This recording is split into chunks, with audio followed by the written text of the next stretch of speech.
Hello everyone, अहिले चाहिँ म हाइकिङ गर्नको लागि जिलोङदेखि युएङ हिल जाँदैछु गाइज है। अब यहाँदेखि चाहिँ अराउन्ड 20 मिनट लाग्छ ड्राइभ गरेर हो। अब त्यहाँ पुगेपछि कस्तो छ के छ म सबै देखाउँछु। त्यहाँदेखि मेलबर्नको भ्यूहरू पनि देखिन्छ है।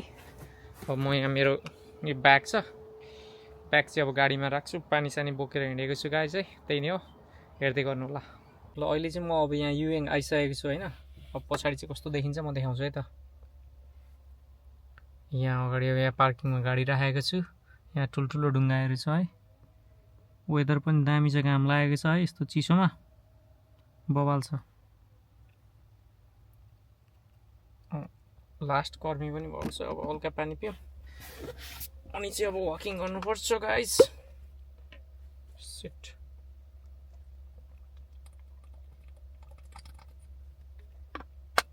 Let's walk guys. अब चाहिँ गाडीबाट निस्किनु पर्छ गाइस है।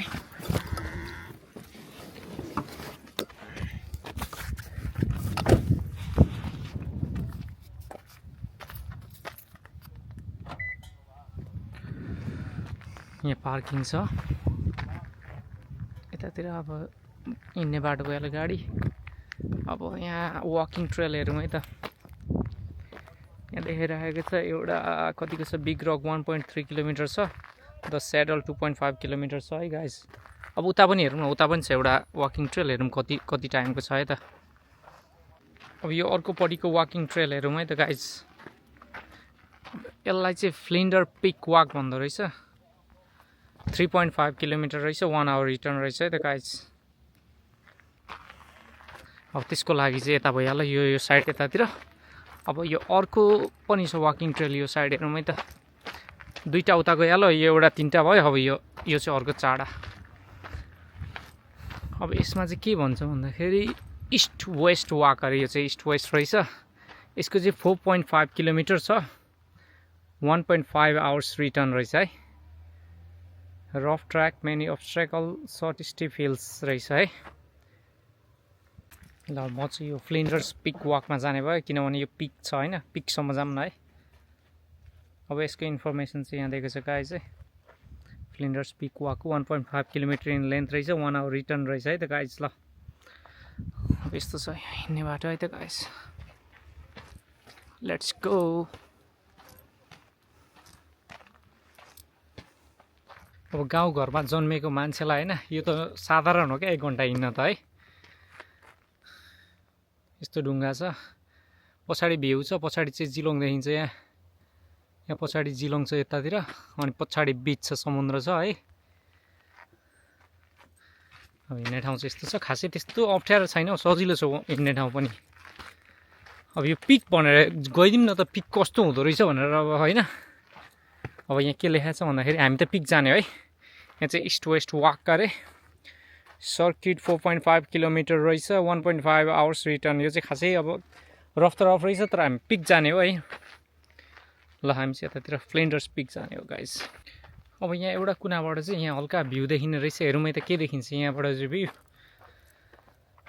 यहाँ त ठुलो ढुङ्गा छ, यहाँबाट चाहिँ बिचबाट चाहिँ ग्याप रहेछ क्या हल्का, पुरै ग्रिनरी देखिने रहेछ गाइस।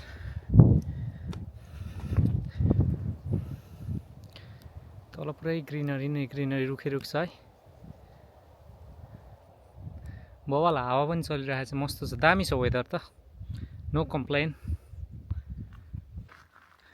यो चाहिँ पुरै ठाडो उकालो रहेछ क्या, पिक चाहिँ किन भनेको रहेछ सिधै ठाडो छ क्या। अरू बाटोहरू चाहिँ हल्का सम्म छ, यो चाहिँ ठाडो छ क्या, सिधै ठाडै जाने रहेछ। मजा आइरहेको छ आउनु चाहिँ। यो अघि हल्का तलबाट थियो, अहिले अझै माथि पुग्यो क्या। यस्तो छ भ्यू चाहिँ, रमाइलो नै भइरहेको छ है। त्यस्तो धेरै थाकेको पनि छैन, पसिना पनि खासै आएको छैन है। बवाल छ नि त ब्याकग्राउन्डको यो साउन्डहरू होइन त, कति मजा आउँछ, आनन्द।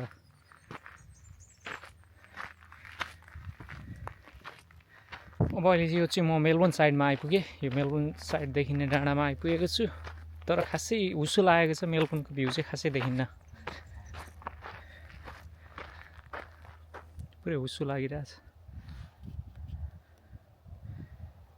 पुरै हुसो छ यता। यहाँ चाहिँ वेदर ठिकै छ मेलबर्नतिर चाहिँ हल्का उसो धुम्म भएको छ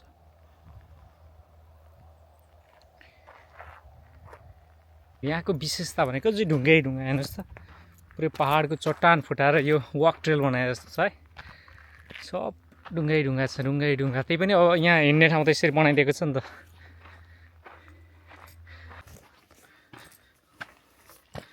ल बाटो यस्तो छ गाइस है हिँड्ने ठाउँ मजाको स्टेप चाहिँ यति आनन्दको बाटो छ टकटक कति सिम्पल रिल्याक्स तरिकाले हिँड्नु मिल्छ नि यार के दुःख छ त दुःख त भारी बोक्दाखेरि पो दुःख हुन्छ त यस्तो उकालोमा यत्रो भारी 10 केजीको बोक्दा 15 केजीको यस्तो उकालोमा भारी बोक्नु पर्दा अब दुःख हुन्छ होइन र यस्तो बनाइदिएको आनन्दको बाटोमा हिँड्न त खासै त्यस्तो दुःख होइन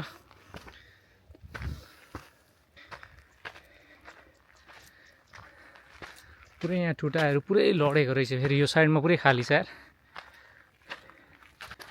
अब यस्तो ठाउँहरू त नेपालमा कति धेरै छ होइन यस्तो ठाउँहरू छैन त पहाडतिर गयो भने त यतिको ठाउँ त देखिहालिन्छ नि जताततै अब यो ठाउँ ठाउँमा चाहिँ भ्यू पोइन्टहरू पनि राखिदिएको छ क्या ठाउँ ठाउँबाट चाहिँ देखिने भ्यू जस्तो तरिकाको हल्का पोइन्ट जस्तो छ क्या अब यहाँबाट पनि साइडमा अब देखिने भ्यू पोइन्ट छ नि त साइडमा यसो तपाईँ निस्केर यसो भ्यू हेर्न सक्नुहुन्छ यसो इन्जोय गर्दै है आज खासै वेदर क्लियर नभएको कारणले चाहिँ आज खासै त्यस्तो क्लियर भ्यू देखाएको छैन क्या हुस्सु छ क्या पुरै ए मेलबोर्न सिटीतिर पुरै हुस्सु छ पुरै बादल हल्का लागेको कारणले होला तर हाइकिङ गर्न चाहिँ रमाइलो छ वेदर त्यहाँनिर गाइस फेरि अगाडि जाऊँ है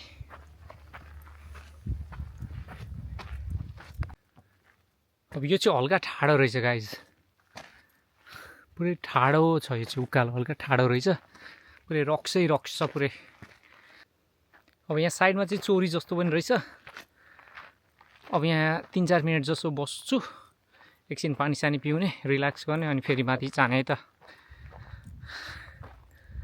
अब अलमोस्ट त पुगिसक्यो खासै टाढा छैन अब एकछिन बसेर चाहिँ पानी पिउनुपर्छ अब यहाँ चाहिँ एउटा लुकआउट रहेछ गाइज है यहाँ बस्ने ठाउँ पनि छ अब यहाँ चाहिँ लुकआउट छ गाइज है यहाँबाट देखिन्छ बवाल भ्यू है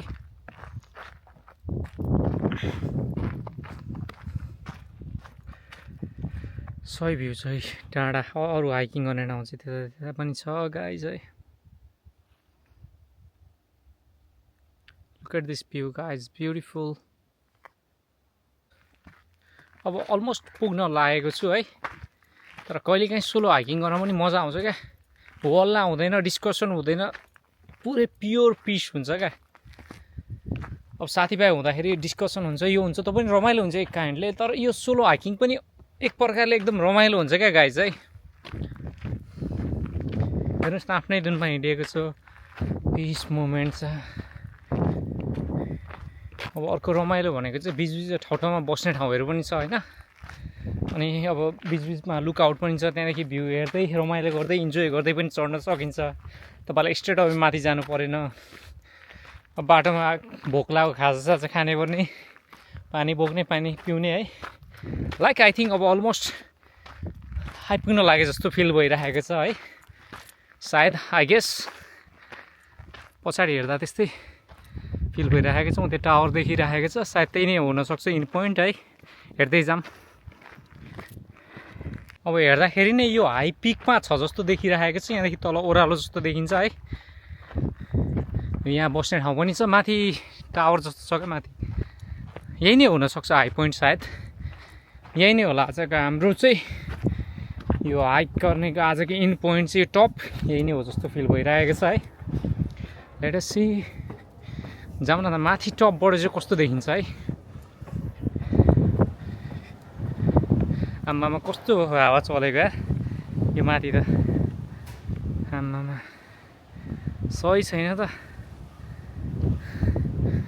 अब यहाँ के छ माउन्ट एनेकी अरे के एमटी भनेको माउन्ट त होला नि के हो नर्थ यतातिर रहेछ इस्ट यतातिर यो साइड इस्ट वेस्ट अहिले घाम लागेको साइड चाहिँ नर्थ रहेछ नर्थ साइडमा घाम लागेको छ साउथ पुरै डिरेक्सन दिइरहेको रहेछ या कता कता जाने पुरै डिरेक्सन दिइरहेको छ कुन ठाउँ तपाईँले जानु पर्यो त्यही डिरेक्सन दिइरहेको छ क्या अब हेर्नुहोस् यस्तो छ जहीँ तहीँ रोडवेहरू छ बाटोहरू छ यस्तो सानो सानो ठाउँ भए पनि बाटोहरू ठाउँ ठाउँमा छ है बाटोहरू चारैतिर छ यस्तो छ अब यहाँदेखि तल सबै ओह्रालो नै हो एकदम पिकमा आएछौँ सबसे यो अरूभन्दा पिक त यही नै रहेछ क्या अब अरू जतिको गाह्रो चाहिँ यो वाकिङ ट्रेल थिएन ल अब आजको हाइकिङ चाहिँ म टपमा आइसकेँ होइन टपबाट मैले भ्यू पनि देखाइसकेँ गाइज है त्यस्तै नै हो if you are nature lover or explore गर्ने एनी काइन्ड अफ भिडियो म हाल्दै जान्छु गाइज है तपाईँहरूलाई मन परेको छ भने चाहिँ लाइक गरिदिनु होला सब्सक्राइब गरिदिनु होला कमेन्ट गर्नु होला है अनि यहाँ अब मेलबोर्न नजिकै जिलो नजिकै हुनुहुन्छ भने चाहिँ एकचोटि आउनु होला तपाईँले 2 घन्टा दिनुभयो भने पुगिहाल्छ होइन आउने घुम्ने है त्यस्तो खासै गाह्रो पनि छैन जस्ट 2 आवर्स जुन दिन खाली छ जुन दिन फ्री हुनुहुन्छ त्यही दिन आउनुहोस् घुम्नुहोस् इन्जोय गर्नुहोस् रमाइलो गर्नुहोस् that's all thank you every one